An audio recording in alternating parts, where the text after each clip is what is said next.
السلام علیکم ورحمۃ اللہ وبرکاتہ۔ نحمدہ ونصلی علی رسولہ الکریم، اما بعد، اعوذ باللہ من الشیطان الرجیم، بسم اللہ الرحمن الرحیم۔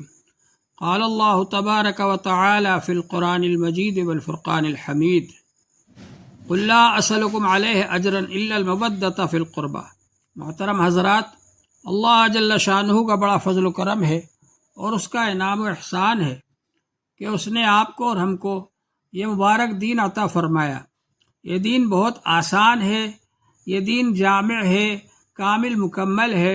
اس کو پہنچانے میں حضور صلی اللہ علیہ وآلہ وسلم نے بہت تکلیفیں برداشت کی، آپ کو بہت زیادہ ستایا گیا، آپ کو تکلیفیں دی گئیں، لیکن آپ دین کا کام کرتے رہے اور اس طرح سے آپ نے یہ دین ہم تک پہنچایا۔ اس لیے ہمارا فرض ہے کہ ہم اس دین کی بھی قدر کریں اور اس کی بھی کوشش کریں کہ حضور پاک صلی اللہ علیہ وسلم کا ہم حق ادا کریں۔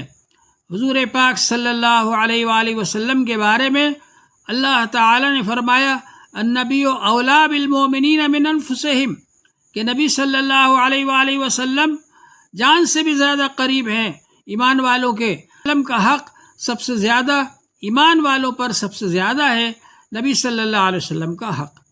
اس لیے ہماری یہ کوشش ہو کہ ہم حضور پاک صلی اللہ علیہ وسلم کا حق ادا کریں، اور حضور پاک صلی اللہ علیہ وسلم کا حق یہ ہے کہ ہم ان کی آل اولاد کے بارے میں یہ عقیدت اور محبت رکھیں، اور ان کے لیے ہم اس بات کی کوشش کریں کہ لوگوں کے اندر ان کے بارے میں جو غلط فہمی ہے اس غلط فہمی کو دور کیا جائے۔ اگر ہم اس زمانے میں ہوتے تو ہمارے اوپر یہ فرض ہوتا کہ ہم ان کی آل اولاد کے ساتھ میں اچھا برتاؤ کرتے۔ حضور پاک صلی اللہ علیہ وآلہ وسلم نے ارشاد فرمایا، قل لا اسألکم علیہ اجرا الا المودۃ فی القربى۔ آپ کہہ دیجئے کہ میں تم سے کوئی اجر نہیں مانگتا، کوئی اجرت نہیں مانگتا دین کے پہنچانے کی، بس اتنا چاہتا ہوں کہ تم میرے آل کے ساتھ، میرے اہل و عیال کے ساتھ، میرے رشتہ داروں کے ساتھ اچھا برتاؤ کرنا۔ حضور پاک صلی اللہ علیہ وآلہ وسلم نے یہ دین ہم کو لا کر کے دیا، اور آپ کے اہل و عیال کے حقوق کو یاد دلایا آپ نے۔ چنانچہ غدیر خم کے موقع پر حضور پاک صلی اللہ علیہ وآلہ وسلم نے یہ ارشاد فرمایا، انی تارکم فیکم ثقلین، میں تمہارے اندر دو بھاری بھرکم چیزیں چھوڑ کر جا رہا ہوں۔ اولہما کتاب اللہ، ایک تو اللہ کی کتاب ہے، اور ایک اہل و بیتی، میرے گھر والے ہیں، میرے خاندان والے ہیں، ان کے ساتھ تم اچھا برتاؤ کرنا۔ یہ حضور پاک صلی اللہ علیہ وآلہ وسلم نے ہم کو اس کی تعلیم دی، اور فرمایا وَأُذَكِّرُكُمُ اللَّهَ فِي أَهْلِ بَيْتِي، أُذَكِّرُكُمُ اللَّهَ فِي أَهْلِ بَيْتِي، میں اپنے گھر والوں کے بارے میں تم کو یاد دہانی کراتا ہوں کہ تم اللہ سے ڈرتے رہنا۔ میرے گھر والوں کے بارے میں تم کو یاد دہانی کراتا ہوں کہ تم اللہ سے ڈرتے رہنا۔ میرے گھر والوں کے بارے میں تم کو یاد دہانی کراتا ہوں کہ تم اللہ سے ڈرتے رہنا۔ اور اہل بیت کون ہیں؟ حضور پاک صلی اللہ علیہ وآلہ وسلم نے اس وقت جب کہ حضور پاک صلی اللہ علیہ وسلم سے نصرانیوں نے مباہلے کے لیے چیلنج دیا اور یہ کہا، ہم سے آپ مباہلہ کرو، آپ حق پر ہو یا نہیں ہو۔ اور مباہلے میں یہ ہوتا ہے کہ یہ دعا کی جاتی ہے کہ ہم میں سے جو حق پر ہو وہ باقی رہے، جو حق پر نہ ہو وہ ختم ہو جائے، اور آپ خود بھی آؤ اور اپنے بیوی بچوں کو، اپنے اہل کو، اپنے اہل بیت کو لے کر کے آؤ۔ حضور پاک صلی اللہ علیہ وآلہ وسلم نے اس وقت حضرت علی رضی اللہ عنہ کو بلایا، حضرت فاطمہ رضی اللہ عنہ کو بلایا، حضرت حسن رضی اللہ عنہ کو بلایا، حضرت حسین رضی اللہ عنہ کو بلایا، اور یہ فرمایا کہ ہؤلاء اہل بیتی، یہ میرے گھر والے ہیں، یہ میرے اہل بیت ہیں۔ تو اس سے معلوم ہوا کہ اہل بیت سے مراد یہ حضرات، اور ازواج مطہرات بھی اہل بیت میں آتی ہیں، لیکن یہ حضرات آپ کے بہت زیادہ قریب تھے۔ حضرت عائشہ رضی اللہ تعالیٰ عنہ سے پوچھا گیا کہ اللہ کے رسول صلی اللہ علیہ وآلہ وسلم کو سب سے زیادہ محبوب کون ہے؟ فرمایا کہ فاطمہ، کہا کہ ان کے بعد، کہا کہ علی، اور پھر حسن اور حسین۔ تو یہ حضرات حضور صلی اللہ علیہ وسلم کو بہت زیادہ محبوب تھے۔ حضور پاک صلی اللہ علیہ وسلم ان سے بہت زیادہ تعلق رکھتے تھے اور بہت زیادہ محبت فرماتے تھے۔ حضور پاک صلی اللہ علیہ وآلہ وسلم نے حسن و حسین کے بارے میں ایک بار فرمایا، اللہم انی احبہما فاحبہما واحب من یحبہما، اے اللہ میں ان دونوں سے محبت رکھتا ہوں، تو بھی ان دونوں سے محبت رکھ، اور جو ان دونوں سے محبت رکھے ان سے بھی تو محبت رکھ۔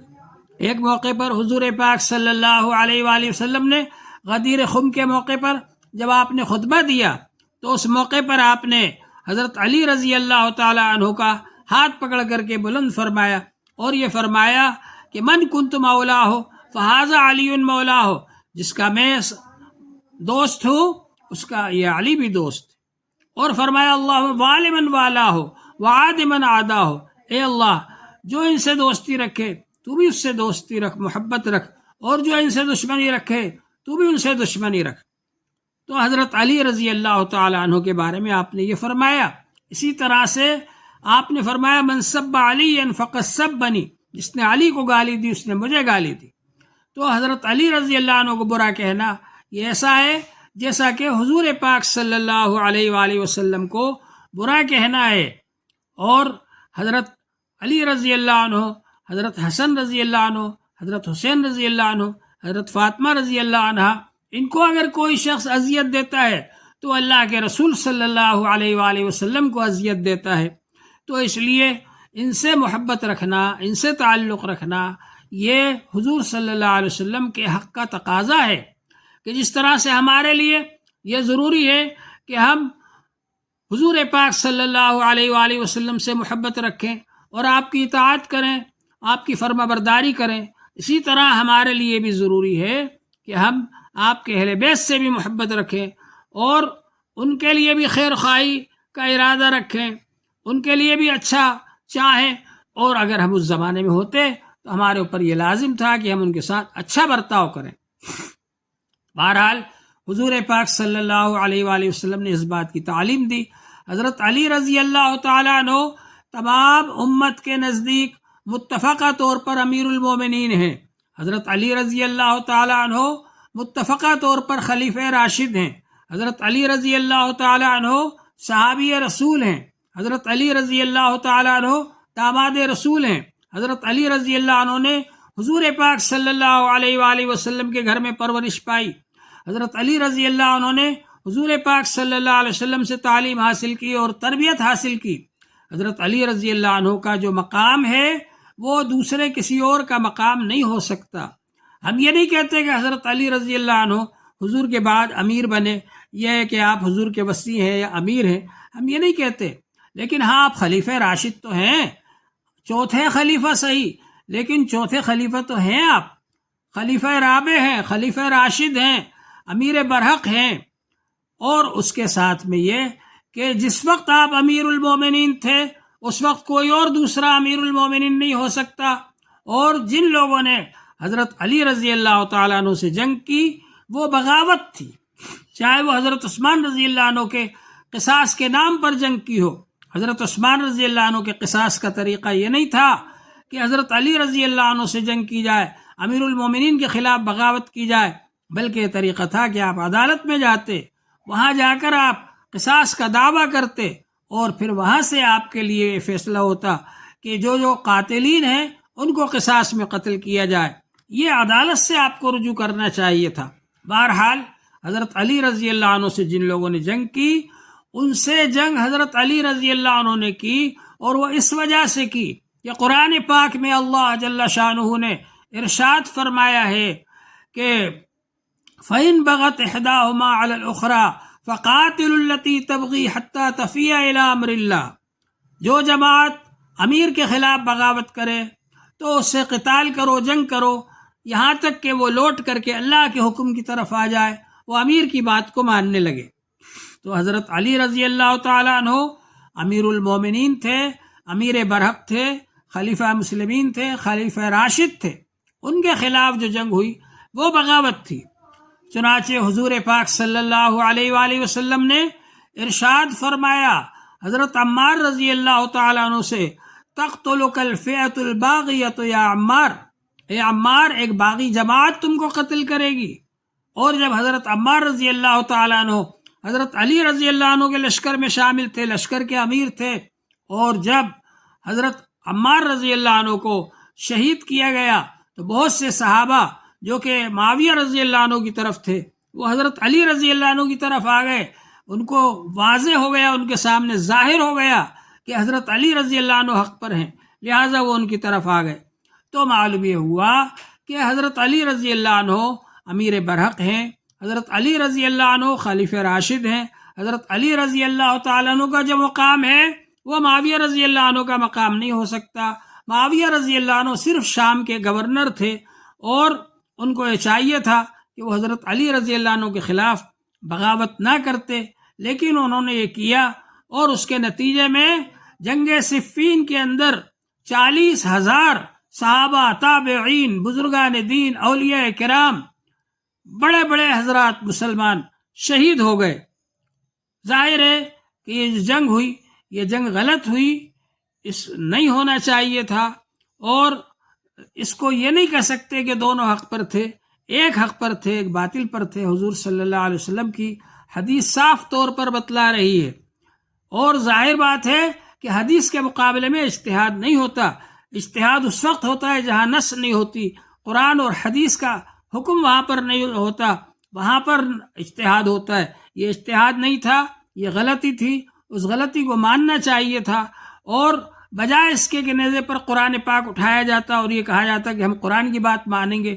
قرآن پاک ہی کے حکم سے تو تم سے جنگ ہو رہی تھی، تم جب جنگ کرنے آئے تو قرآن پاک کا جو حکم ہے فَإِن بَغَتْ إِحْدَاهُمَا عَلَى الْأُخْرَى فَقَاتِلُوا الَّتِي تَبْغِي حَتَّى تَفِيءَ إِلَىٰ أَمْرِ اللَّهِ۔ اس آیت کی وجہ سے یہ آیت صاف بتلا رہی ہے کہ امیر المومنین کے ہوتے ہوئے جو آئے بغاوت کرے جماعت، اس سے جنگ کرو یہاں تک کہ وہ اللہ کے حکم کی طرف لوٹ آئے۔ بہرحال یہ ہوا۔ اس کے بعد پھر حضرت علی رضی اللہ تعالیٰ عنہ کی شہادت کا واقعہ پیش آیا۔ پھر اس کے بعد مسلمانوں نے ہی مشورہ کر کے منتخب کیا حضرت حسن رضی اللہ تعالیٰ عنہ کو، اور 5.5 سال حضرت علی رضی اللہ عنہ امیر المومنین رہے، اور 6 مہینے تک حضرت حسن رضی اللہ تعالیٰ عنہ امیر المومنین رہے۔ اور حضور پاک صلی اللہ علیہ وآلہ وسلم نے ارشاد فرمایا تھا کہ میرے بعد خلافت 30 سال تک ہوگی، 2 سال حضرت ابوبکر رضی اللہ عنہ کے، 10 سال حضرت عمر رضی اللہ تعالیٰ عنہ کے، 12 سال حضرت عثمان رضی اللہ تعالیٰ عنہ کے، اور 6 سال 5.5 سال حضرت علی رضی اللہ عنہ کے، اور 6 مہینے حضرت حسن رضی اللہ عنہ کے۔ اس طرح سے 30 سال پورے ہو گئے، خلافت کا زمانہ پورا ہو گیا۔ اس کے بعد جو دور شروع ہوا وہ خلافت نہیں ہے، وہ رسول پاک صلی اللہ علیہ وسلم کی نیابت نہیں ہے، وہ بادشاہت ہے۔ بادشاہت کا دور شروع ہوا۔ حضور پاک صلی اللہ علیہ وسلم نے فرمایا تھا پھر ملک عاز آ جائے گا، کاٹ کھانے والی بادشاہت آ جائے گی، پھر وہ بادشاہت کا دور شروع ہوا۔ اس کے بارے میں انشاءاللہ آپ حضرات کو بعد میں بتایا جائے گا۔